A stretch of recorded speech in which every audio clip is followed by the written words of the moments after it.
आज अपन जो टॉपिक पढ़ेंगे वो पढ़ेंगे मानव में जनन।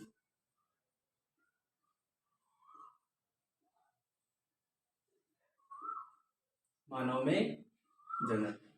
अब इससे पहले कुछ इम्पोर्टेंट बातें हैं, उन बातों को जानना अपने लिए इम्पोर्टेंट होता है। उन बातों से ही अपन को पता चलेगा कब क्या चीज होती है, कब क्या चीज नहीं होती। तो ये वीडियो थोड़ी लंबी हो जाएगी, आधा एक घंटे। देखो, पहली बात, मानव में आंतरिक निषेचन पाया जाता है। कौन सा निषेचन पाया जाता है? आंतरिक निषेचन।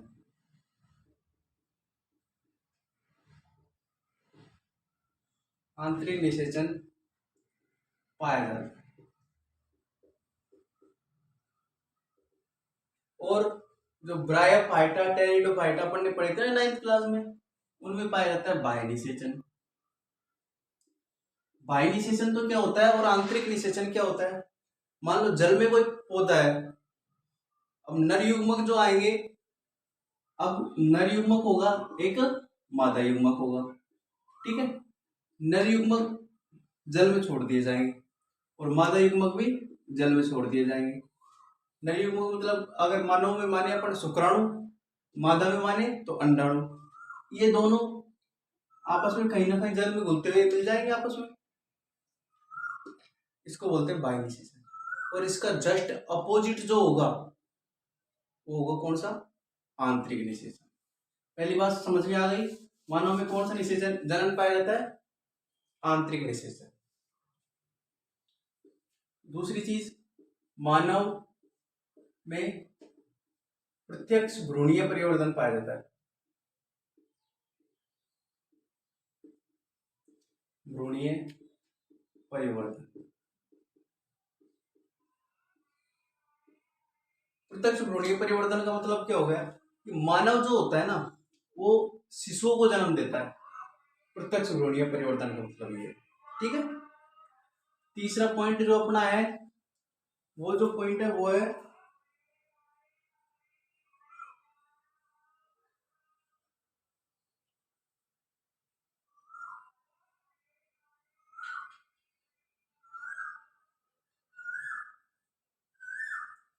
मानव में, मानव एक प्लेसेंटल,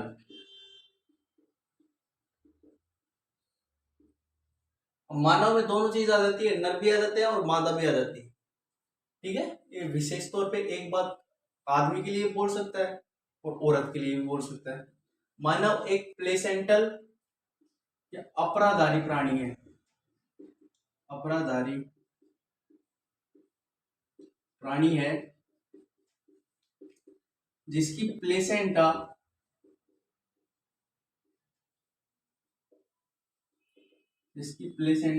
किससे जुड़ी रहती है? गर्भाशय से। गर्भाशय स्तर से क्या जुड़ा रहता है? प्लेसेंटा। मतलब होता ये है, मान लो ये अपना गर्भाशय स्तर है, ऐसा ऐसा मान लो, गोल टाइप में बताते हैं टीवी में, ये गर्भाशय स्तर है। इससे एक नलीनुमा संरचना निकली रहती है जो बच्चे की नाभि से होकर जाती है, ठीक है। अब वो अपने, मान लो ये पेट से जुड़ी रहेगी। अब ये जो करेगी ना, बच्चा अगर बच्चे को अगर खाना जाएगा तो खाना इसी के द्वारा जाएगा। बच्चा अगर लेटरिन बाथरूम करेगा तो इसी के द्वारा बाहर जाएगा वो, ठीक है। तो मतलब काम क्या करेगी? बच्चे को पोषण प्रदान करने का काम करेगी। इंपॉर्टेंट चीज है प्लेसेंटल या अपराधारी। प्लेसेंटा क्या है? प्लेसेंटा गर्भाशय स्तर से जुड़ा रहता है, गर्भाशय स्तर से जुड़ा रहता है, ठीक है। जिसमें प्लेसेंटा गर्भाशय स्तर से जुड़ा रहता है, जिसमें जिससे शिशु का पोषण होता है, शिशु का पोषण होता है। अब बताओ, मानव एक कौन सा प्राणी है? विविप्रेरस या जरायुज प्राणी है। यानी जो बच्चों को जन्म देता है उनको विविप्रेरस कहते हैं, जरायुज प्राणी कहते हैं, ठीक है। अगला जो पॉइंट आता है अपना चौथा, धीरे धीरे अपने पॉइंट पे आएंगे नर जनन तंत्र और मादा जनन तंत्र पर, लेकिन ये छोटी छोटी चीजें जिन पर क्वेश्चन बनता है। अब ये क्वेश्चन जानना भी जरूरी हो जाता है अपने लिए, तो अपन अच्छी तरह डिटेल से जान लेते हैं। चौथा अपना जो पॉइंट आएगा वो आएगा भाई, मानव में तो आंतरिक निषेचन पाया जाता है, ठीक है। मादा जो होती है यानी स्त्रियां, मादाओं में निषेचन कहाँ में होगा, आंतरिक निषेचन पाया जाता है। आंतरिक निषेचन होगा फैलोपियन ट्यूब। फैलोपियन ट्यूब अभी डायग्राम जब बनाएंगे तब बता दो। फैलोपियन ट्यूब या डिंब वाहिनी में होता है, डिंब वाहिनी, ठीक है, इसमें होता है।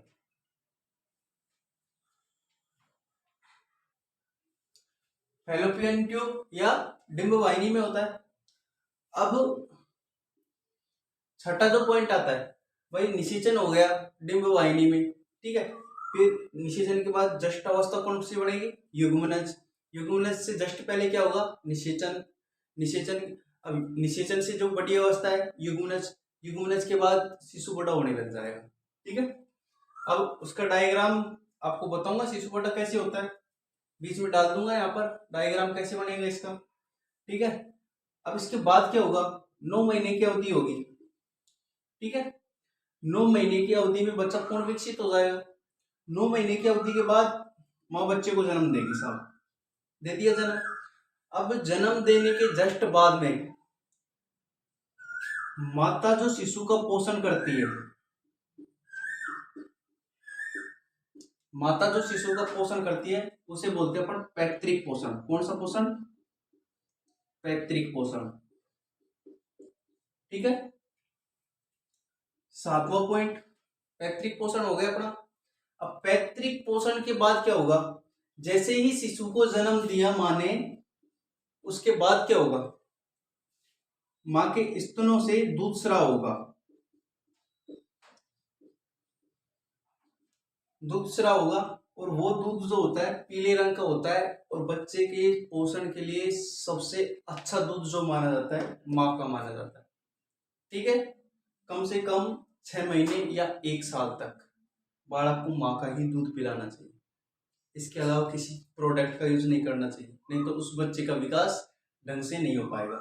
दूध में क्या पाया जाता है भाई, हल्के पीले रंग का होता है। दूध में क्या पाया जाएगा, आईजीए नामक एंटीजन पाई जाती है।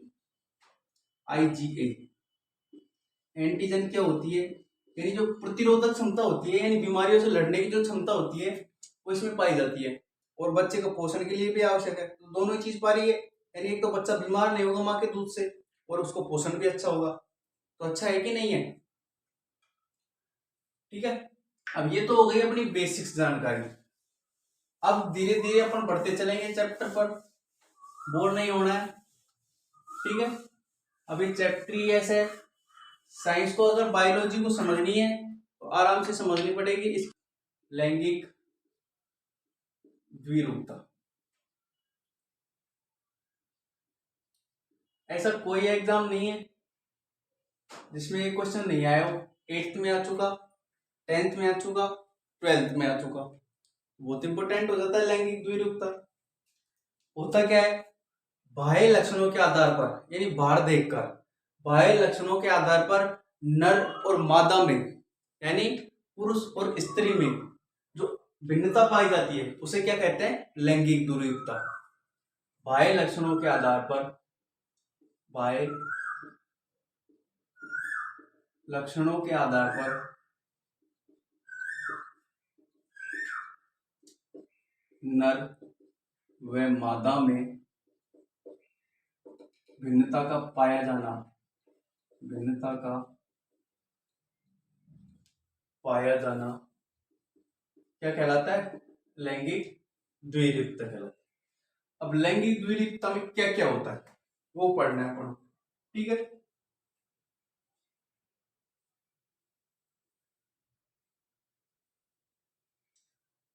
पहला अंतर,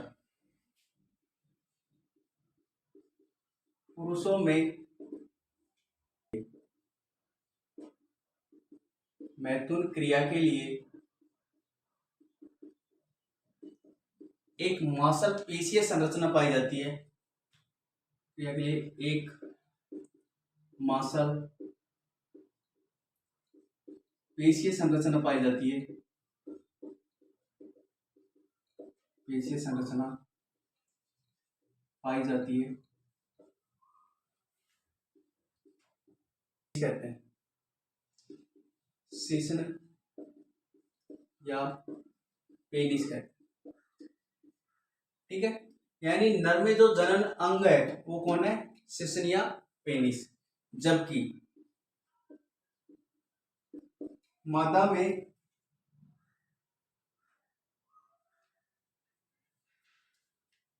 में इसके स्थान पर, इसकी जगह, इसके स्थान पर योनि या वेजिना पाई जाती है। योनि या इंग्लिश में बोलते हैं इसको वेजिना, वेजिना पाई जाती है। ठीक है, कोई गलत नहीं लेना है अपन को, अब पढ़ना तो सब कुछ पड़ेगा भाई, मानव शरीर है। अब साइंस एक ऐसी सब्जेक्ट है जिसमें सब कुछ पढ़ना पड़ता है, किसी को गलत नहीं लेना है इस चीज को। अगला जो अपना आता है वो है भाई, पुरुषों में वृषण कोष बाहर पाए जाते हैं। अब एक क्वेश्चन आया था 10th क्लास में पिछले साल कि पुरुषों में वृषण कोष बाहर क्यों पाए जाते हैं। मानव के जो शरीर का टेम्परेचर होता है वो कितना होता है, 37 डिग्री सेल्सियस, जबकि जो वृषण का टेम्परेचर होता है वो 37 डिग्री सेल्सियस से कुछ ऊपर होता है, लगभग 40 डिग्री सेल्सियस। इसी कारण ने भगवान ने पहले सोच लिया यार इनका टेम्परेचर हाई है तो इसको मानव शरीर से बाहर कर दो। तो मानव शरीर के वृषण मानव शरीर के बाहर पाए जाते हैं पुरुष में, जबकि महिलाओं में ऐसी कोई संरचना ही नहीं पाई जाती। वृषण महिलाओं में कब पाए जाएंगे, अंदर, जिनको क्या बोलते हैं अंडाशय।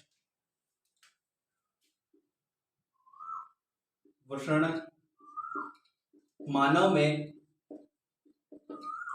मानव में वृषण कोष, वृषण कोष के अंदर क्या पाया जाएगा, वृक्क या किडनी, जो मैं पढ़ा चुका पहले 6ठे चैप्टर में। मानव में वृषण कोष में बाहर पाए जाते हैं, बाहर पाए जाते हैं, जबकि महिलाओं में ऐसी कोई संरचना नहीं पाई जाती। महिलाओं में ऐसी कोई संरचना नहीं पाई जाती। ठीक है, इसके अलावा तीसरा टॉपिक क्या बनता अपना, पुरुषों में, महिलाओं में युवा अवस्था में, अभी बताऊंगा युवा अवस्था क्या होती है। महिलाओं में युवा अवस्था में स्तन ग्रंथियों का विकास होता है,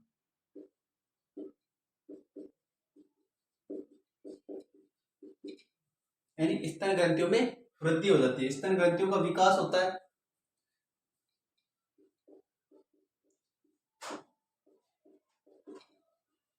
जबकि पुरुषों में जो स्तन ग्रंथियां है वो अवशेषीय अंग के रूप में पाई जाती है, यानी ओनली दिखाई देते हैं, कोई वृद्धि नहीं होती। ठीक है, तो ये अंतर हो गया। चौथा जो अंतर है, बाहर से देखने पर क्या आएगा, दाढ़ी मूछ। तो पुरुषों में दाढ़ी मूछ उगते हैं, दाढ़ी मूछ, जबकि महिलाओं में दाढ़ी मूछ नहीं उगते। यह अंतर काफी है लैंगिक द्विरूपता को समझने के लिए। मेरे हिसाब से लैंगिक द्विरूपता अच्छी तरह से समझ में आ गई होगी, क्या होती है लैंगिक द्विरूपता। अब अपन लैंगिक जनन को पढ़ेंगे। लैंगिक जनन में पहले एक चार्ट है, उस चार्ट को समझो, चार्ट के बाद अपन एक एक डेफिनेशन को क्लियर करते चलेंगे। अब चार्ट क्या है अपना, वो है मानव में लैंगिक जनन, मानव में लैंगिक जनन, लैंगिक जनन, इनको 3 भागों में बांट दिया। कौन कौन से होंगे 3 भाग साहब, अपन ने बांटा है, किताब ने नहीं बांटा ये चीज को। एक तो निषेचन हो गया, निषेचन अपन सब जानते हैं निषेचन क्या होता है। निषेचन से पहले क्या होगा, निषेचन के बाद में क्या होगा। तो निषेचन पूर्व अवस्था, निषेचन पूर्व अवस्था और निषेचन पश्चावस्था।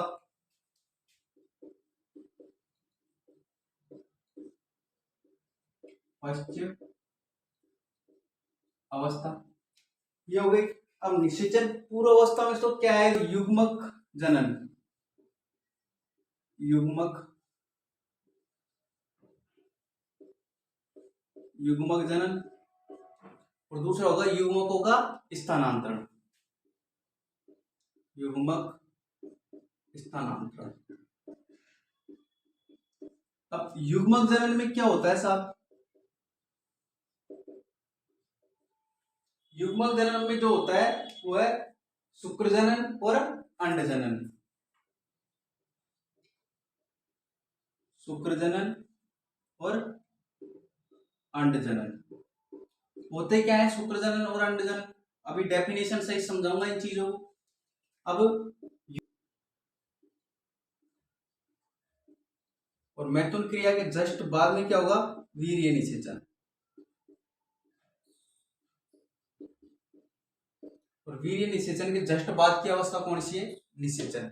निषेचन के जस्ट बाद की अवस्था खुद एक क्रिया है तो निषेचन में कोई पॉइंट नहीं पड़ता, क्योंकि निषेचन वीर्य निषेचन हो गया, वीर्य निषेचन के बाद की क्रिया कौन सी है, निषेचन। अब निषेचन में क्या होगा साहब, निषेचन में तीन अवस्थाएं, भ्रूणीय परिवर्धन, प्रसव और दुग्ध स्राव। अब भ्रूणीय परिवर्तन में कुछ अवस्थाएं होती है, लगभग 4-5 अवस्थाएं होती है। वो गैस्ट्रेलेशन, इनसे अपन कोई लेन देन नहीं है, अपने टॉपिक इतना ही है भ्रूणीय परिवर्तन क्या होता है। ठीक है, ये जो भ्रूण में परिवर्तन होते हैं उनकी स्टेज है, 4 स्टेज। यानी बच्चा जब बनता है तो छोटे से बड़ा जैसे जैसे होता है तो इन 4 स्टेज में होता है। ठीक है, उसके बाद बच्चे का पूर्ण विकास होगा तो क्या होगा, प्रसव। और प्रसव के जस्ट बाद की घटना कौन सी है, दुग्ध स्राव। इसको एक बार नोट करो, और नोट करने के बाद अब देखो अपन धीरे धीरे पढ़ेंगे। युग्मनज पूर्व अवस्था, जनन, शुक्राणु और अंडाणु के जो मिलने की क्रिया है, शुक्राणु और अंडाणु मिलने के बाद मानव शरीर परिपक्व हो जाता है, उसको क्या बोलते हैं अपन, युग्मक जनन। अब युग्मक जनन को अपन ने 2 भागों में बांट दिया। ठीक है, एक तो शुक्राणु जनन और एक अंडाणु जनन। मानव में शुक्राणु बनने की जो क्रिया है उसको क्या कहेंगे, शुक्र जनन। और मादा में अंडाणु बनने की जो क्रिया है उसको क्या बोलेंगे, अंड जनन। हो गया निषेचन पूर्व अवस्था। फिर मानव, अब क्या आता है, वीर्य स्खलन। मानव मैथुन क्रिया के समय, मैथुन क्रिया के समय नर प्राणी मादा स्त्री के, मैथुन क्रिया के समय नर प्राणी मादा स्त्री के शरीर योनि में, मैथुन क्रिया के समय नर प्राणी मादा के योनि में वीर्य को स्खलित कर देता है या वीर्य को छोड़ देता है। इस प्रक्रिया को क्या कहते हैं, वीर्य स्खलन। ठीक है, अब अगली कौन सी आती है, निषेचन। जो मानव में शुक्राणु बना और मादा में अंडाणु बना, शुक्राणु और अंडाणु के जो मिलने की प्रक्रिया है उसको क्या बोलेंगे अपन, निषेचन। और शुक्राणु और अंडाणु के मिलने से एक गोल संरचना का निर्माण होता है, उसको क्या बोलते हैं, युग्मनज। ठीक है, और युग्मनज विकसित होकर किसका निर्माण कर लेगा, भ्रूणीय, भ्रूणावस्था का। फिर भ्रूणीय परिवर्तन होगा, भ्रूणीय परिवर्तन से 4 स्टेज होंगी। 4 स्टेज के बाद कौन सी अवस्था आएगी, प्रसव अवस्था। और प्रसव अवस्था के बाद क्या हो जाएगा, शिशु का जन्म और मादा के स्तनों से दूध का स्राव हो जाएगा। ठीक है, अब नरजनन तंत्र और मादा जनन तंत्र पढ़ना अपन कि नरजनन तंत्र तो क्या होता है और मादा जनन तंत्र क्या होता है। चलो धीरे धीरे इनको भी देख लेते हैं। नरजनन तंत्र, प्रमुख जनन अंग, प्रमुख जनन अंग क्या है, एक जोड़ी वृषण। यानी ये चीज अगर अपने मानव शरीर के अंदर नहीं हो तो मानव में निषेचन की क्रिया नहीं होगी। क्यों? क्योंकि वृषण के अंदर शुक्राणुओं का निर्माण होता है। शुक्राणु का निर्माण विशेष कहां पर होता है ये बताना मुझे, ठीक है। मानव में एक जोड़ी वृषण पाए जाते हैं, यानी दो वृषण पाए जाते हैं, लाल रंग के होते हैं। दूसरी संरचना जो होती है सहायक जनन अंग। सहायक यानी जो हेल्प करते हैं इसकी पोषण की, वो बोलेंगे किसको? सहायक अधिवृषण। दूसरा जो पाया जाएगा वो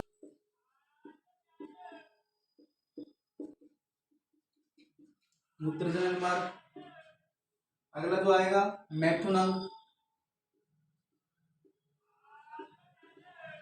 मैथुन अंग वो है अपना शिश्न।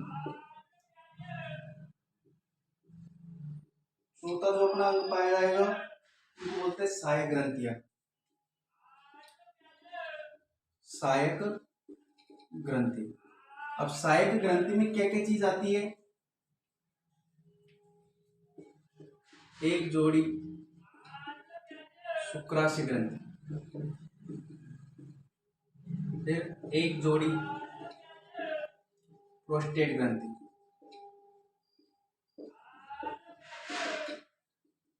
फिर एक जोड़ी ऊपर ग्रंथि। ठीक है, ये तो हो गया निर्जलन तंत्र। दोबारा सुनो, प्रमुख जनन अंग क्या है? एक जोड़ी वृषण।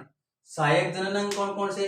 एक जोड़ी अधिवृषण, एक जोड़ी शुक्रवाहिनी, एक जोड़ी स्खलन वाहिनी और मूत्रमार्ग। मूत्रमार्ग में फिर जो आगे का अंग है वो क्या है? शिश्न। फिर सहायक ग्रंथि कौन कौन सी है? एक जोड़ी शुक्रवाहिनी, एक जोड़ी प्रोस्टेट ग्रंथि और एक जोड़ी काउपर ग्रंथि। अब इनके कोई एक एक दो दो कार्य याद करने हैं अपन को, पूरी डिटेल से नहीं पढ़ना है इस चीज को। अगर एक एक दो दो लाइन अपन याद रखेंगे, जो इंपॉर्टेंट है वो ही लाइन याद रखेंगे, क्या जरूरत है बाकी सब याद करने की। मूत्र जनन मार्ग,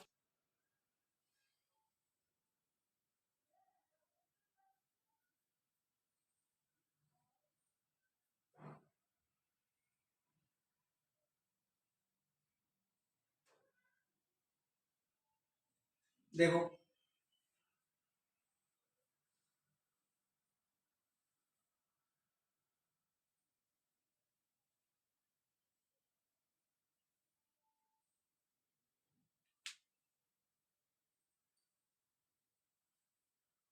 होती है गुलाबी रंग की संरचना होती है और जो उत्तक के स्तर से मिलकर बने थे।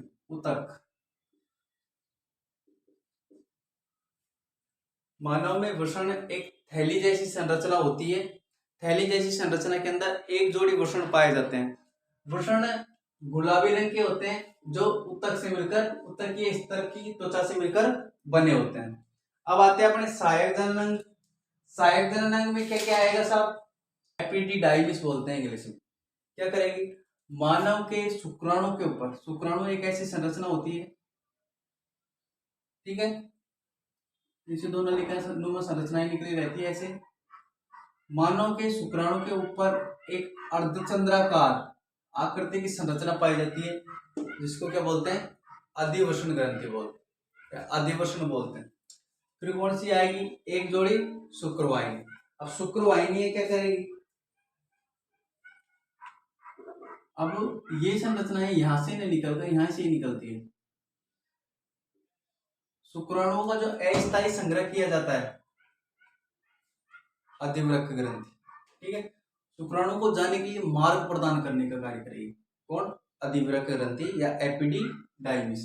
फिर शुक्रवाहिनी। शुक्रवाहिनी एक नलिकानुमी संरचना होती है जिसमें शुक्राणुओं को एक स्थान से दूसरे स्थान पर जाने के लिए मार्ग प्रदान किया जाता है। यानी शुक्राणुओं का अस्थायी रूप से संग्रह किसमें होता है? शुक्रवाहिनी में होता है। एक जोड़ी स्खलन वाहिनी, यानी शुक्राणुओं को जो बाहर त्यागने का काम करेगी, तो एक जोड़ी स्खलन वाहिनी पाई जाएगी। फिर अपना क्या आता है? मूत्र या जनन मार्ग। अच्छा, मूत्र या जनन मार्ग में क्या होगा? निचले भाग में मूत्राशय ऐसी संरचना होती है। मूत्राशय से निचले भाग में एक 20 सेंटीमीटर लंबी मूत्राशय से निचले भाग में एक 20 सेंटीमीटर लंबी एक संरचना जुड़ी रहती है। 20 सेंटीमीटर लंबी एक संरचना जुड़ी रहती है जिसको क्या बोलते हैं, मूत्र जनन मार्ग बोलते हैं। ठीक है।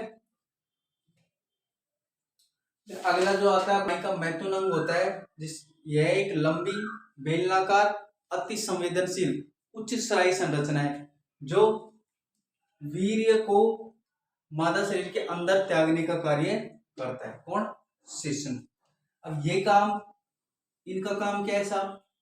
शुक्रवाहिनी, प्रोस्टेट ग्रंथि और काउपर ग्रंथि। चलो इनके कार्य देखते हैं। अब शुक्राणु बनने के लिए जो चीज चाहिए वो कौन कौन प्रदान करेगी? शुक्रवाहिनी। यानी शुक्राणु बनने के लिए कैल्शियम की जरूरत पड़ती है, कोई प्रोटीन की जरूरत पड़ती है, तो कौन प्रदान करेगी? शुक्रवाहिनी। अब प्रोस्टेट ग्रंथि क्या काम करेगी भाई?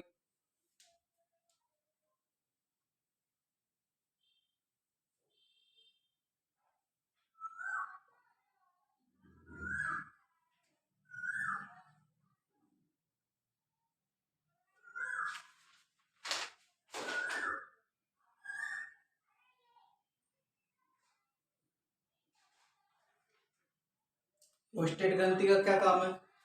प्रोस्टेट ग्रंथि काम कुछ नहीं करेगी, ये यहाँ पाई जाएगी। कहाँ? मैथुन अंग के दोनों ओर, लगभग यहाँ पर। यह मैथुन अंग के शिश्न के दोनों ओर पाई जाती है, जो इनसे लाइसोजाइम नामक एंजाइम साबित होता है जो शुक्राणु को संक्रमण से बचाता है। यानी जीवाणुनाशी का काम कौन करेगा? लाइसोजाइम। ठीक है, प्रोस्टेट ग्रंथि में। और दूसरा काम क्या करेगी? यह शिश्न को सक्रिय बनाए रखती है, यानी शुक्राणुओं को सक्रिय बनाएगी। अगर शुक्राणु सक्रिय ही नहीं होंगे तो वीर्य स्खलन नहीं हो सकता। कभी कभी ये ग्रंथि खराब हो जाती है, उस स्थिति में वीर्य स्खलन में बहुत दिक्कत आती है और डॉक्टर के पास जाना पड़ सकता है। फिर आता है एक जोड़ी काउपर ग्रंथि। अब काउपर ग्रंथि क्या होती है अपने शरीर में? वो देखो, दोनों ओर एक झिल्लीनुमा संरचना होती है। क्या? यह शिश्न मार्ग के दोनों ओर एक झिल्लीनुमा संरचना होती है जो क्या करेगी? योनि जो होती है वो क्षारीय होती है, उसको अम्लीय बनाने का काम कौन करेगी? काउपर ग्रंथि। ये तो अपन ने पढ़ा नर जनन तंत्र, और अब अपन क्या पढ़ेंगे? मादा जनन तंत्र। मादा जनन तंत्र में क्या होता है, क्या नहीं होता, यह भी देखते हैं। क्या होता है मादा जनन तंत्र और क्या नहीं होता? कोई गलत नहीं लेगा इन चीजों को। अब साइंस है तो आपको पढ़नी पड़ेगी इन चीजों को, तो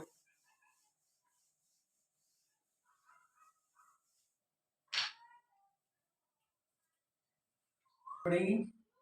एक तो रज चक्र, रजोधर्म जिसको बोलते हैं, इंग्लिश में एमसी बोलते हैं।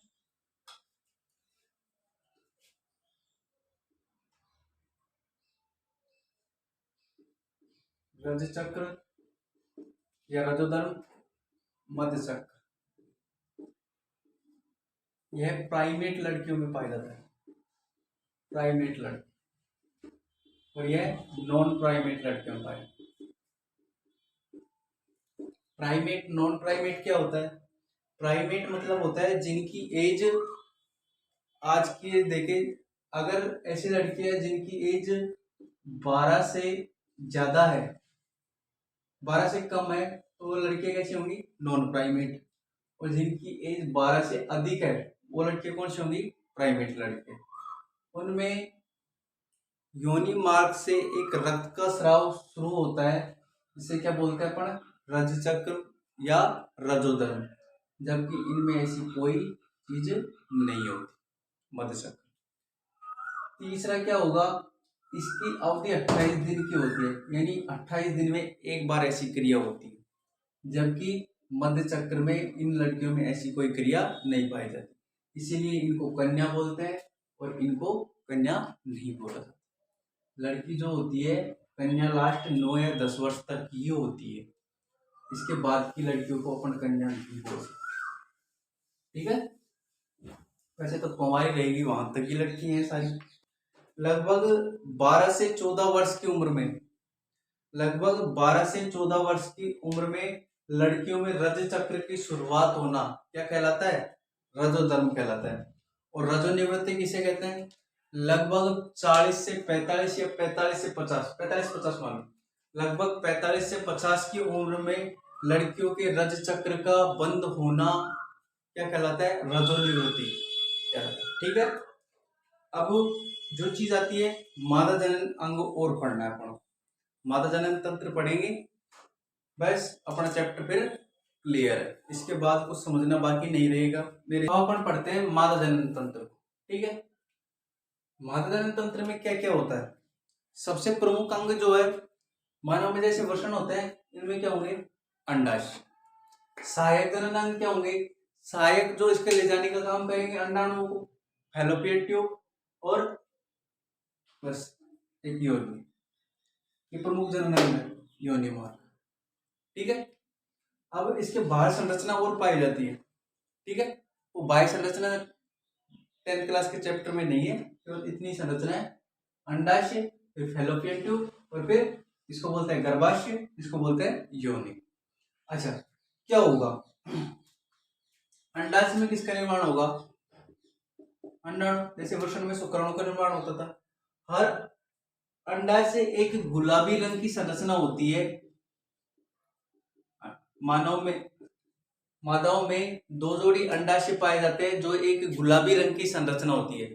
प्रत्येक अंडाशय से प्रत्येक 28वें दिन एक अंडाणु स्रावित होता है। ठीक है, जो गुलाबी रंग का होगा। अब देखो इसमें कौन सा तत्व पाया जाएगा बताओ गुलाबी रंग में? अब देखो अंडाशय में क्या बने? अंडाणु। प्रत्येक 28वें दिन एक महीने अंडाणु इधर से स्रावित होता है, एक महीने अंडाणु इधर से स्रावित होता है। ठीक है, अंडाणु स्रावित हुआ। अब ये भाग हो रहे हैं इनके, ये भाग तुमको नहीं पढ़ने, तुम्हारे चैप्टर में ही नहीं है, ये आ गए यहाँ पर अंडाणु। ठीक है, 28वें दिन अब शुक्राणु प्रवेश हुआ। शुक्राणु ऐसा होता है, शुक्राणु जी भी पहुंच गए यहाँ पर।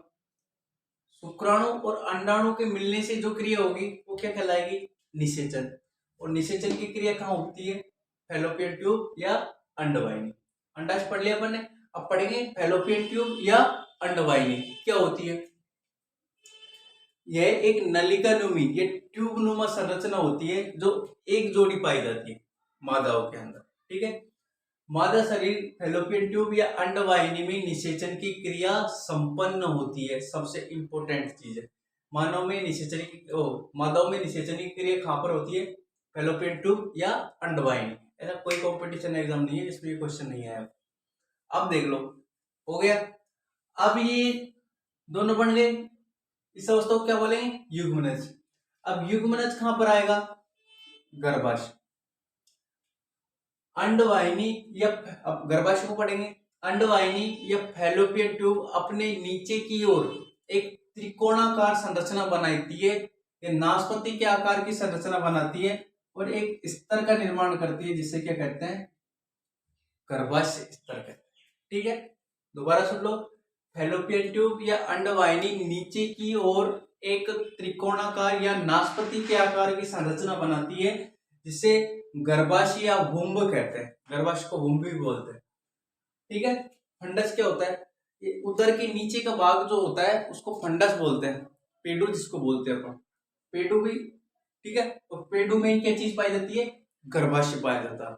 ठीक है, अब इसमें भी ऐसी संरचना होगी, ऐसी संरचना होती है, इसीलिए त्रिकोण बाहर हो गए। ठीक है, ये जुड़ी रहती है आपस में। अब आता है योनि मार्ग। यह मादाओं का प्रमुख जनन अंग है जिसमें वीर्य का स्खलन किया जाता है और वीर्य इसमें से होकर आगे बढ़ता है, योनि मार्ग से होकर।